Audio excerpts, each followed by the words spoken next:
they are going to be the country that leads in the 21st century.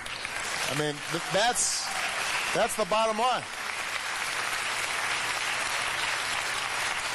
Whoever figures this out first, they're going to be jumping ahead. It's just like information technology was. He calls it, ET, energy technology. And I want us to be at the forefront, and we've got the tools to do it. We've got some of the best research universities in the world right here in Michigan. Let's give them the tools they need to discover the new alternative energies of the future. And in the meantime, though, short term, like I said, we need more money in folks' pockets. I want more money for LIHEAP.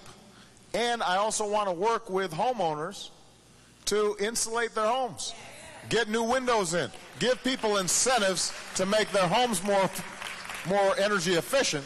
That will provide a whole bunch of help, and you could actually put young people to work. Think all the young men and young women here in Flint who are unemployed, that a program could hire them to help insulate homes, teach them a trade. That could make a huge difference. All right. Got this gentleman right here in the orange.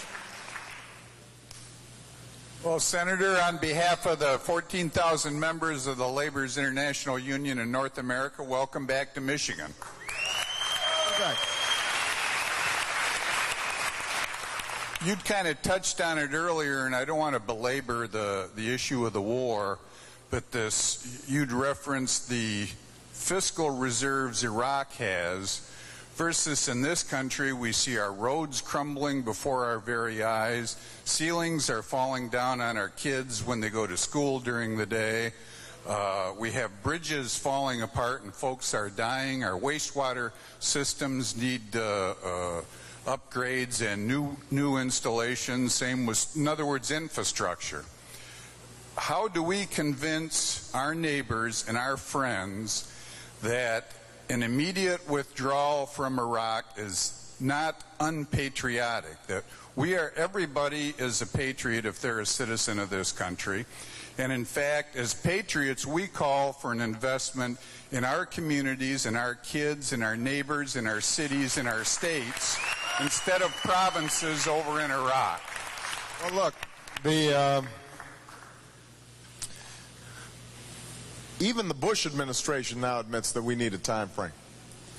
I mean, the only people who aren't admitting it are John McCain and his crew. The Iraqi government says we should have a timetable for withdrawal. I mean, they've essentially moved to the plan that I was presenting 2 years ago. So we need to go ahead and execute it. Understand, at the pace I'm talking about, we still wouldn't have all our combat troops out for 2 years. That will have been 7 years of war in Iraq. Our troops have performed magnificently. They have done everything that's been asked of them. So, John McCain, when he says that we're being precipitous, he's just not, he's not accurate. He's not stating the facts in a straightforward way. I have already said we will still provide training to the Iraqis. We will have a residual force there to tamp down any possible resurgence of Al-Qaeda.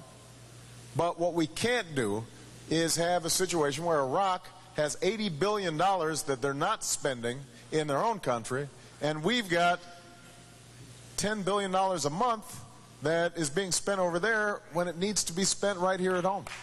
That's a basic proposition. All right, I've got time for one more question. This young lady right here. Yes, that's me? Yeah. Hi. Stand up. Well, welcome. I'm so glad you're here. I feel like I'm Charlie at the Chocolate Factory. We've talked about a lot of different industries and a lot of corporations, and for about the last 20 years, we've been doing a longitudinal study on agriculture through the corporations and big business. I'm from the horse industry. This gentleman here is from the dairy industry, and I'm sure there's probably a few others around here from agriculture. I'd like to get your feedback on what you see the trend, the future of agriculture, and bringing back family farms. Well, I think a lot of it depends on what kind of administration we've got. And do we have an administration that understands that our priority has to be to support family farmers and not agribusiness? Agribusiness is doing fine. They've been, especially now, they're making money hand over fist. But family farmers, even though prices have gone up, are still hurting. Dairy farmers, because of feed costs, have been getting hammered. And what I want to do is to cap subsidies so that they're not going to big agribusiness. Make sure that more of those resources are going to family farms. Encourage, organic farming. Encourage small producers who can sell their products directly to consumers instead of bypassing, so that they can bypass these processors that oftentimes take a lot of the value and the money out of the transaction. I want us to provide more incentives to family farmers to be able to conserve the land and the soil. Those are all steps that could increase profitability and, by the way, would make our food more healthy and more safe. I mean, because part of what happens is that these big agribusiness operations, when they start having big CAFOs, big animal lots next to big farms, the incidence, the possibility of, for example, E. coli or salmonella or these things happening and suddenly spreading across our entire food chain gets accelerated. It's not helped, by the way, when we don't have a government that is serious about monitoring our food supply. And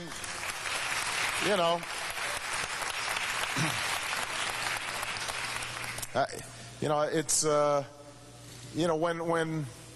when we got a government that can't even protect us from a Mexican jalapeno, I don't know how it is that they're going to protect us from, provide real good border security, or protect us from, provide homeland security.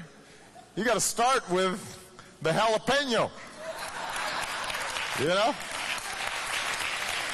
Absolutely. Well, listen, you guys have been terrific. I am grateful to all of you for being here. Let me just close by saying this. McCain's campaign manager, when asked about this a couple of weeks ago, he said, this campaign is not going to be about issues. That's why. No. Listen. I mean, this is the campaign that they're going to run. There's a reason why during their convention you didn't hear about the economy. You didn't hear about the struggles that the middle class are going through, because they don't have a record to run on when it comes to the things that matter to you day to day. So what they're going to try to do is what they always do, which is attack and go on the negative, distort, mislead, assert.